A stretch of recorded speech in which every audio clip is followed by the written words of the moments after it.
This isn't just a story. This is a mirror.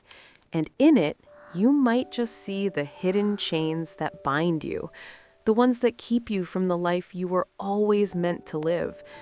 The question isn't if you're trapped. The question is, are you ready to finally find the key? The echo in the labyrinth. There exists a labyrinth within each of us, not of stone or hedge, but of perception, of inherited whispers and self-imposed limits, a vast, intricate maze where the walls are built from the dust of unexamined beliefs, and the ceiling, a canopy, woven from the threads of our deepest fears. We navigate its corridors, often blindly, believing the path we tread is the only one, unaware that the true exit lies not in breaking down walls, but in shifting our gaze.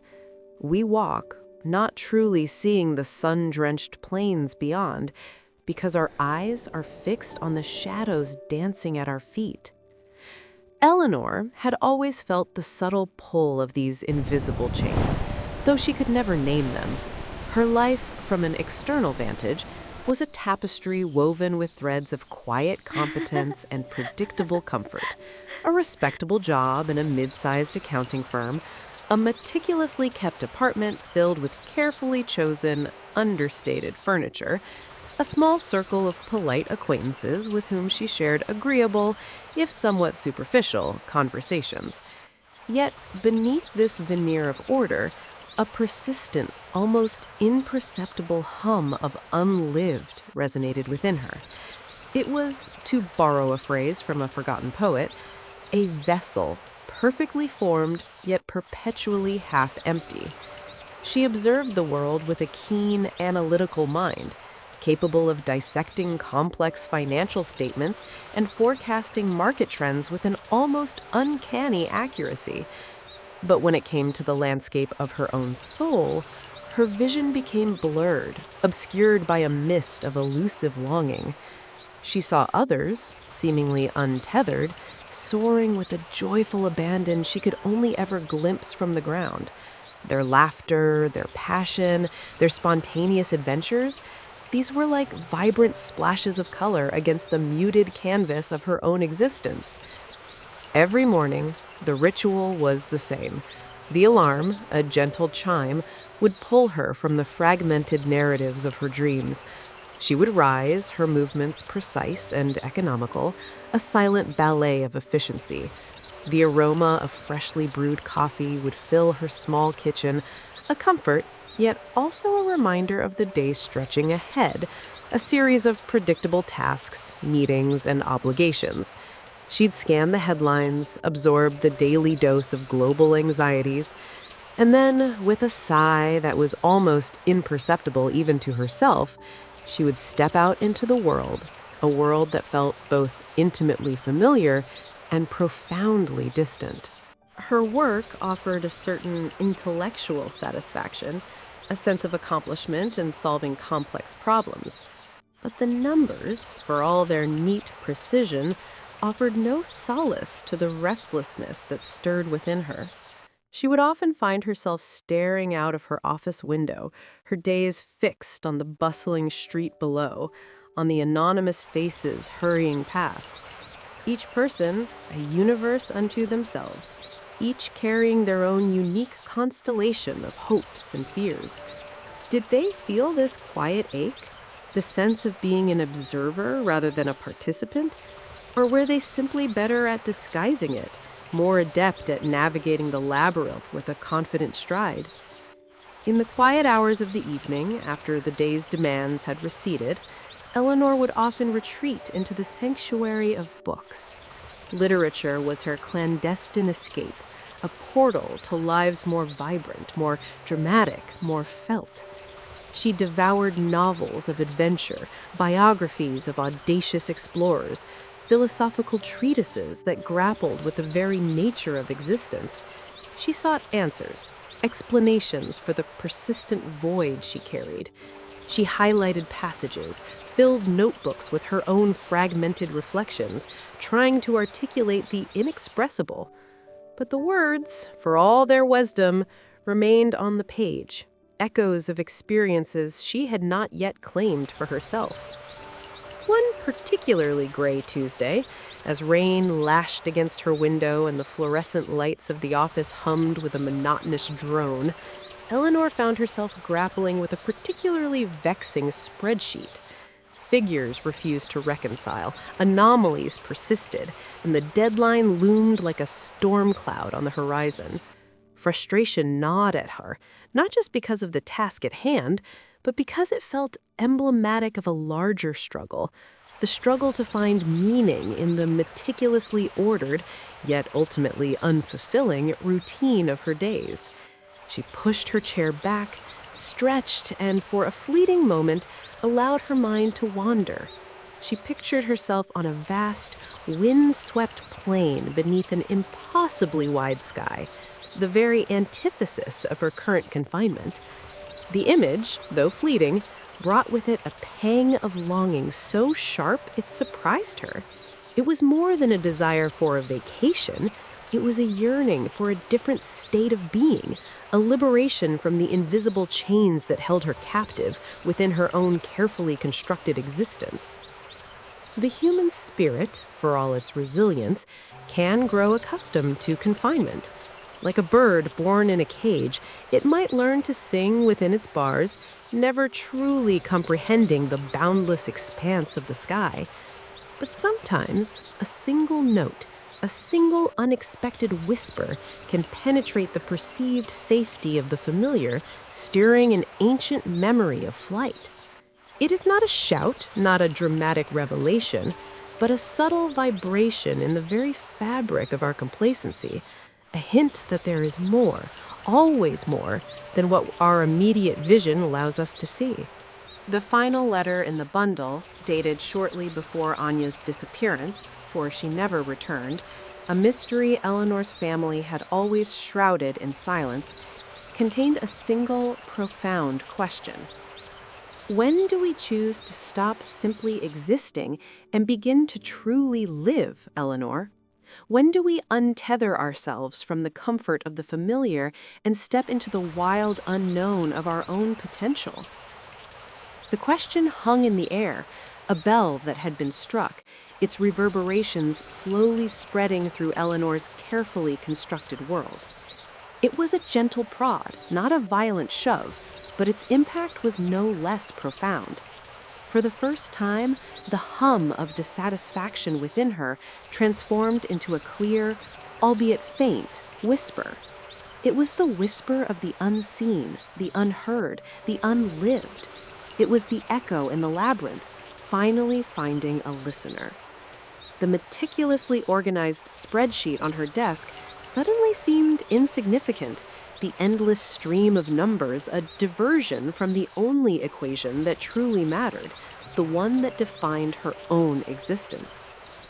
When the compass of our life begins to spin erratically, pointing not to the predetermined north, but to an uncharted territory within, we are faced with a choice: to ignore its frantic tremor, or to embark on the perilous, yet ultimately liberating, journey of becoming our own cartographer, to map the unseen landscapes of our soul, to chart the currents of our deepest desires, and to identify the hidden trails that lead us not to where we are expected to be, but to where we are truly meant to be.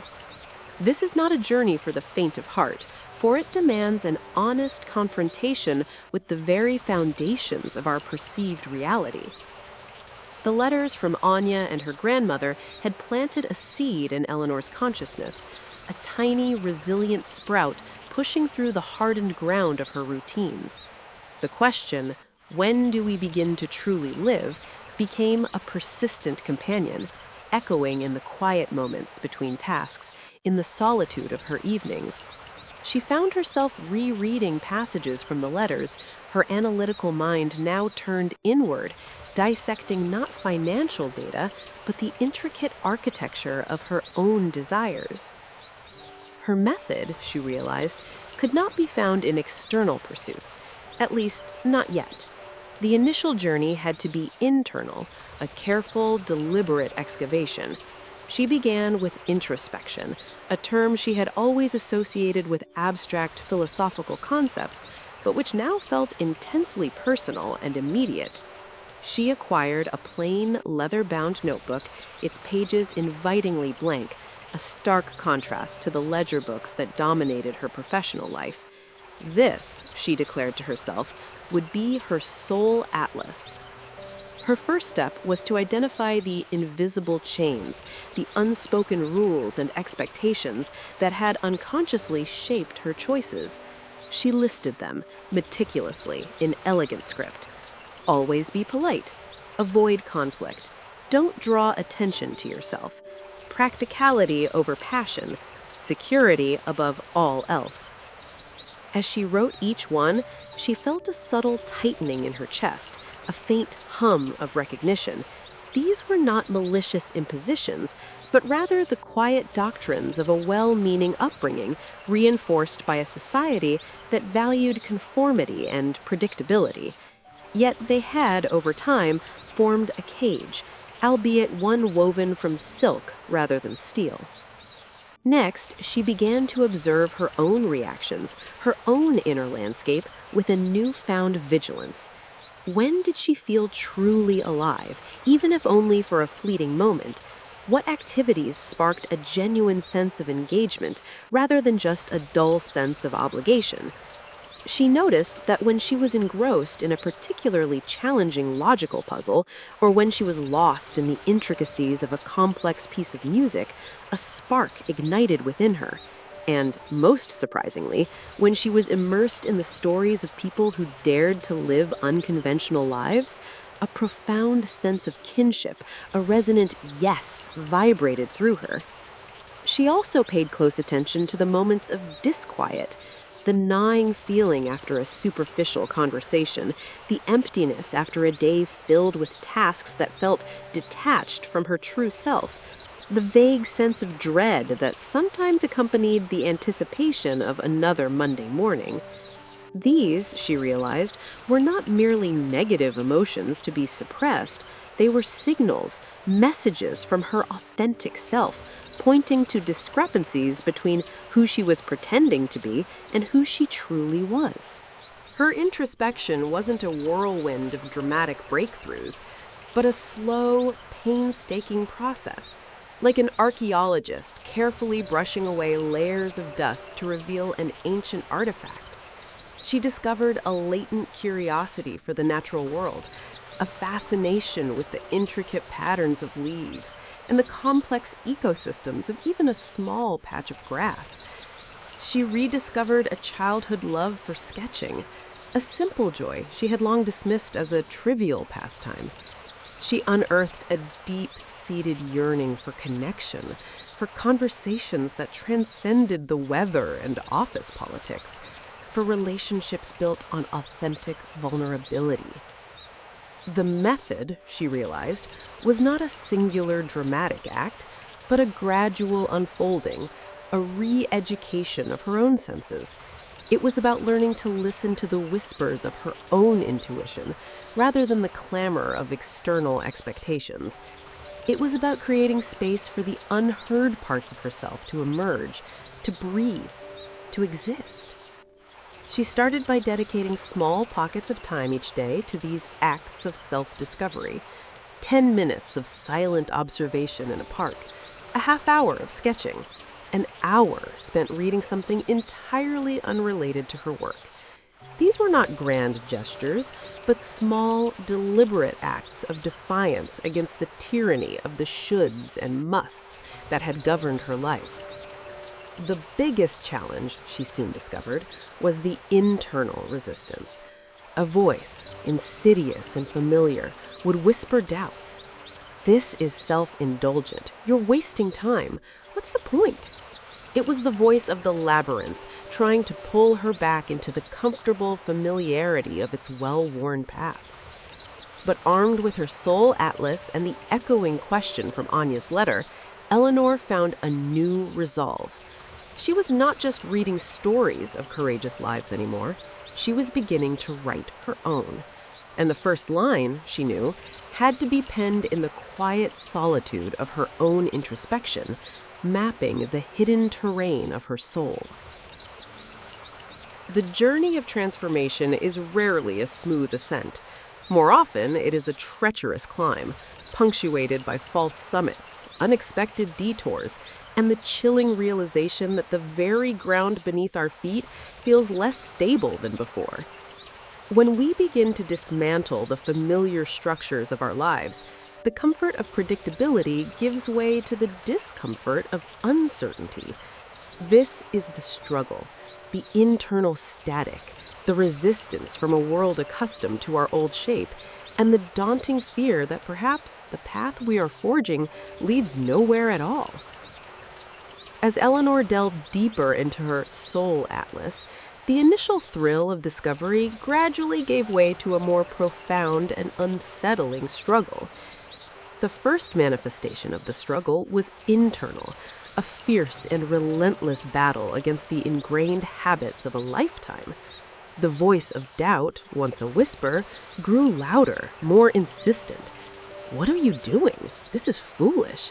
You have a good life, a secure life. Don't jeopardize it for some vague notion of purpose." She found herself constantly pulled back by the gravitational force of her old routines. She'd sit down with her notebook, only to find her mind wandering to an overdue report or forgotten chore. The desire to simply do nothing, to sink into the familiar comfort of television or mindless scrolling, became almost overwhelming at times. It was a subtle sabotage, an insidious form of self-sabotage, orchestrated by the parts of her that feared change, that clung to the perceived safety of the known. Then came the external static. Her colleagues, accustomed to Eleanor's quiet efficiency, began to notice subtle shifts. She was less available for impromptu overtime, less willing to engage in the usual office gossip. Her once impeccable punctuality occasionally wavered. A subtle tension began to build, a silent judgment in their glances. "Are you all right, Eleanor?" her supervisor asked one day, a hint of concern or perhaps veiled criticism in his voice. "You seem distracted." Her small circle of acquaintances, who thrived on predictable conversations and shared grievances about the mundane, also began to feel the shift. When Eleanor tried to steer a conversation towards deeper topics, towards questions of meaning or purpose, she was met with polite blank stares or swift changes of subject. She realized, with a pang of loneliness, that her current connections were built on a foundation of shared superficiality. To truly engage, to reveal the emerging landscape of her soul, would be to destabilize those relationships, to risk alienation. The thought was chilling. The greatest struggle, however, was the profound sense of isolation that accompanied her journey.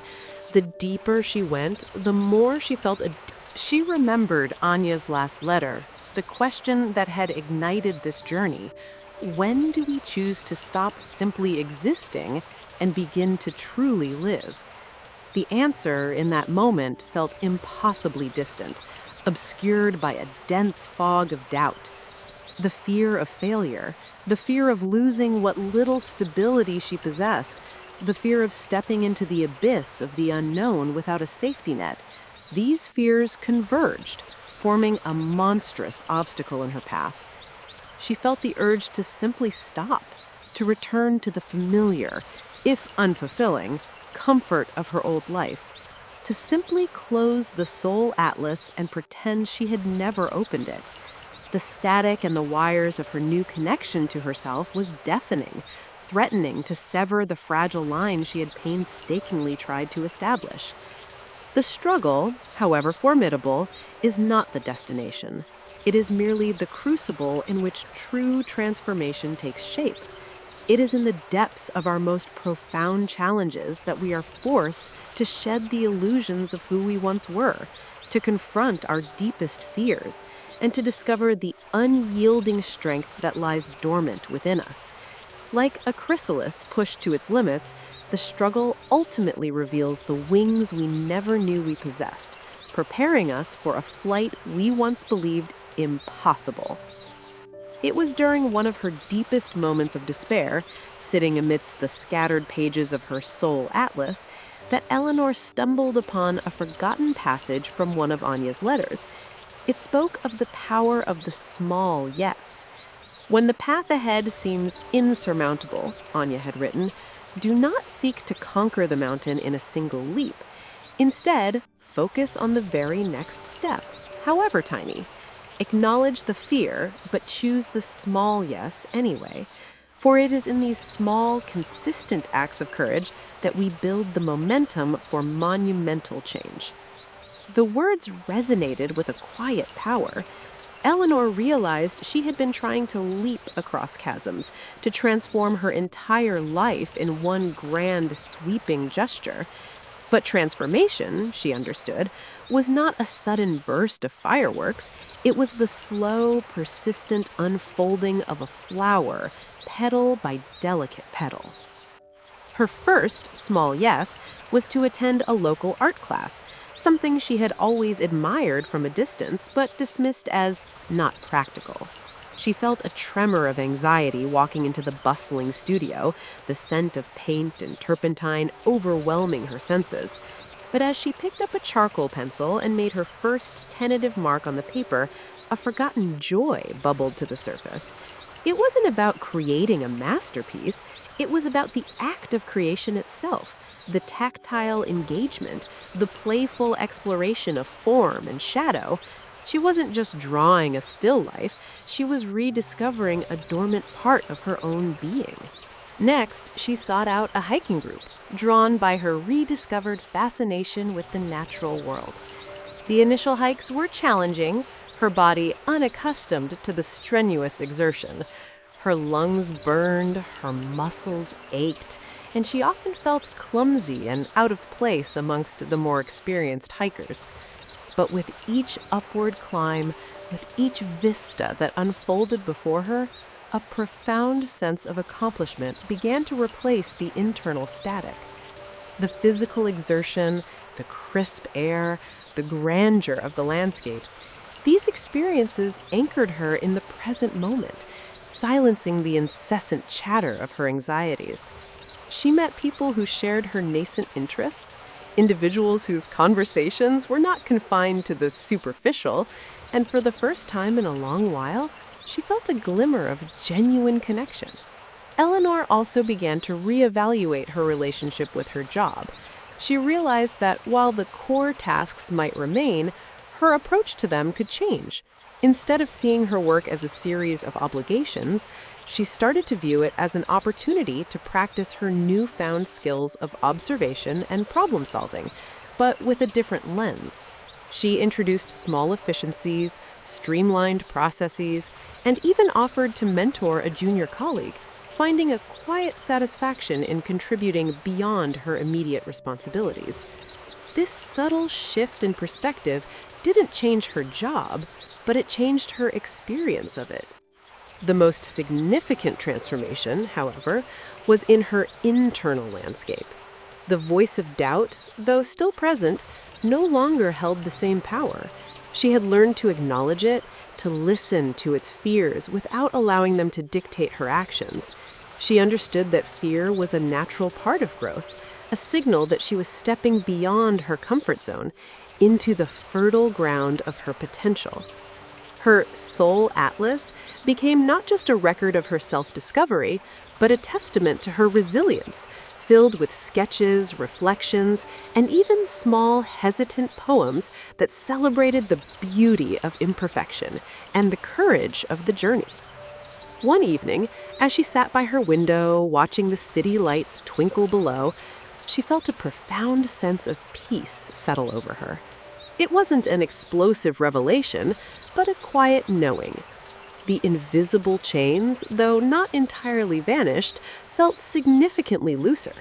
The labyrinth, which had once felt like a prison, now felt like a landscape she was actively exploring, choosing her own path, rather than being confined by its predefined corridors. She was no longer just an observer of life, she was an active participant, a cartographer charting her own course. The struggle had not broken her, it had forged her, transforming the brittle silence of her unlived life into a quiet strength, like a sail unfurling, finally catching the wind.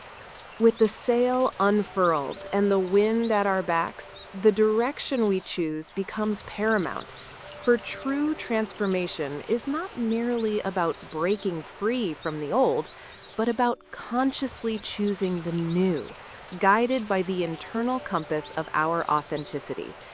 It is about understanding that the path to a deeply fulfilling life is not a straight line, but a spiral, constantly returning to the core of who we are, each revolution bringing us closer to our most vibrant, most truthful selves.